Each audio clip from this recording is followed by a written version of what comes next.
ಏರ್ಪೋರ್ಟ್ನಲ್ಲಿ BS ಯಡಿಯೂರಪ್ಪನವರು ಕೂಡ ಹೇಳಿಕೆ ನೀಡಿದ್ದಾರೆ. ನಿಗದಿತ ಕಾರ್ಯಕ್ರಮದ ಅಂಗವಾಗಿ ದೆಹಲಿಗೆ ಹೋಗಿದ್ದೆ. 17ರಂದು ವಿಚಾರಣೆಗೆ ಬರೋದಾಗಿ ನಾನು ಮೊದಲೇ ತಿಳಿಸಿದೆ. ಹೈಕೋರ್ಟ್ ಸಹ ತಡೆಯಾಜ್ಞೆ ನೀಡಿದೆ. ಸೋಮವಾರ ನಾನು ವಿಚಾರಣೆಗೆ ಹೋಗ್ತಾ ಇದ್ದೇನೆ. ಅನವಶ್ಯಕವಾಗಿ ಗೊಂದಲ ಉಂಟು ಮಾಡುವ ಕೆಲಸವನ್ನು ಮಾಡಿದರೂ ಕೂಡ ನಾನು ಯಾರ ಮೇಲೆ ದೂರೋದಿಲ್ಲ.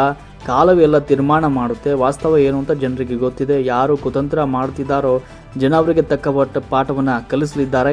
ದೇವನಹಳ್ಳಿಯ ಕೆಂಪೇಗೌಡ ಅಂತಾರಾಷ್ಟ್ರೀಯ ವಿಮಾನ ನಿಲ್ದಾಣದಲ್ಲಿ ಮಾಜಿ ಮುಖ್ಯಮಂತ್ರಿ ಬಿಎಸ್ ಯಡಿಯೂರಪ್ಪನವರು ಹೇಳಿಕೆಯನ್ನು ನೀಡಿದ್ದಾರೆ.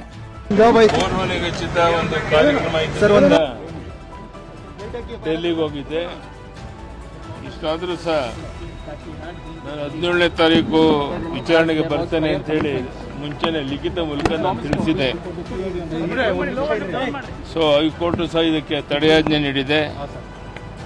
ನಾನು ಸೋಮವಾರ ವಿಚಾರಣೆಗೆ ಹೋಗ್ತಾ ಇದ್ದೇನೆ. ಅನಾವಶ್ಯಕವಾಗಿ ಗೊಂದಲ ಉಂಟು ಮಾಡುವಂಥದ್ದು ಕೆಲವರು ಮಾಡಿದ್ರು. ಯಾರೂ ನಾನು ದೂರಕ್ಕೆ ಇಷ್ಟಪಡೋದಿಲ್ಲ. ವಾಸ್ತವಿಕ ಸಂಗತಿಗಳು ಎಲ್ರಿಗೂ ಗೊತ್ತಿದೆ. ಥ್ಯಾಂಕ್ ಯು, ಧನ್ಯವಾದ. ಬಹಳ ಜನ ಹೇಳ್ತಾರೆ ಸರ್, ಇದು ಉದ್ದೇಶಪೂರ್ವಕವಾಗಿ ರಾಜಕೀಯ ಷಡ್ಯಂತ್ರವನ್ನು ನಾನೀಗ ಯಾರ ಮೇಲೂ ದೂರಕ್ಕೆ ಹೋಗೋದಿಲ್ಲ. ಕಾಲವೇ ಎಲ್ಲ ತೀರ್ಮಾನ ಮಾಡುತ್ತೆ. ವಾಸ್ತವಿಕ ಸ್ಥಿತಿ ಏನಂತ ಜನರಿಗೆ ಗೊತ್ತಿದೆ.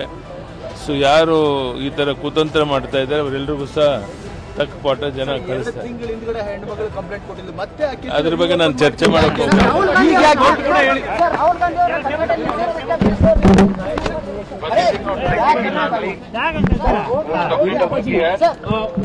The CID has made one